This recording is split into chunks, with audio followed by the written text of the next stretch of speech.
La dernière carte diplomatique de la CEDEAO aura été vaine. Vers 22 heures, le président gambien déchu à l'élection du 1er décembre 2016 réaffirmait à la télévision nationale sa fermeté sur ses différentes positions, mais appelle au respect de la constitution gambienne et confirme avoir déposé un recours pour bloquer l'investiture d'Adama Barrow prévue ce jeudi 19 janvier. Le président gambien a également rappelé sa demande à la présidente du Libéria et aux autorités de la CEDEAO une aide afin de mettre en place cette Cour suprême et permettre la disponibilité des juges. Il appelle par ailleurs tous les Gambiens à vaquer à leurs occupations tout en promettant que la Gambie va réussir à conserver sa paix, sa sécurité et sa stabilité. J'ai parlé avec ma sœur et amie, son Excellence Madame Ellen Johnson Sirleaf, présidente de la République du Libéria. J'ai rappelé notre engagement continu pour une résolution pacifique de la situation politique actuelle en appliquant les règles de la Constitution. Je lui ai aussi confirmé que nous avons déposé une injonction pour bloquer la prestation de serment de M. Adama Barrow tant que la Cour suprême de Gambie n'aura pas pris sa décision. Des milliers de Gambiens, craignant que la situation dans leur pays tourne en conflit militaire, continuent de fuir vers le Sénégal, la Mauritanie et la Guinée-Bissau. Adama Barrow est quant à lui depuis dimanche au Sénégal, où il restera jusqu'au 19 janvier, date de son investiture. Selon l'agence de presse sénégalaise Maï Fati, le porte-parole d'Adama Barrow s'est refusé à préciser si l'investiture de ce dernier était prévue à Dakar ou dans la capitale gambienne Banjul. En marge de la rencontre Afrique-France de Bamako, les chefs d'État de la CEDEAO ont, lors d'un mini-sommet, envisagé un plan d'action. Si Yahya Jammeh ne cède pas, la deuxième solution serait de l'y contraindre. Il y a toute une stratégie qui a été arrêtée, a déclaré le président de la commission de l'instance ouest africaine, Marcel de Souza.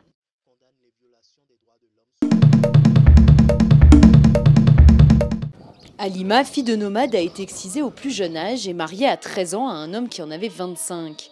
Un destin banal dans cette région aride du nord-est du Kenya, où 80% des femmes sont illettrées. C'est bien plus que la moyenne nationale de 12%. Je n'allais pas à l'école avant. On était toujours dans des endroits reculés et je devais m'occuper du bétail. Majoritairement peuplée de Kenyans d'origine somalienne, cette région autour de Wajir est minée par les attaques récurrentes des Chebabs. Ici, plus de 4 femmes sur 10 sont mariées avant 18 ans, le double de la moyenne nationale. En juin 2015, l'ONG Save the Children, en collaboration avec le gouvernement kényan, a lancé un programme éducatif pour amener les filles à l'école.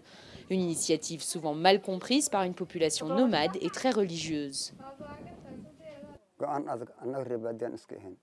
C'était difficile pour moi d'accepter de mettre ma fille à l'école. En tant que nomade, on allait de village en village, on bougeait tout le temps. Mais avec le temps, et une fois que nous nous sommes installés ici, j'ai accepté de la scolariser.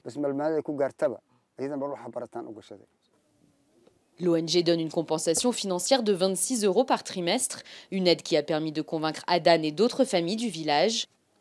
Pour Hussein, le mari, cette opportunité va changer la vie de son foyer, même si cela doit repousser l'agrandissement de la famille. Ne pas avoir d'enfants maintenant, ce n'est pas un problème. La raison pour laquelle j'accepte que ma femme retourne à l'école, c'est pour qu'elle soit éduquée, mais surtout pour lui permettre de trouver un travail. Halima espère devenir professeur des écoles et subvenir financièrement aux besoins de sa famille. À 16 ans, c'est la plus âgée de sa classe et la seule à être mariée.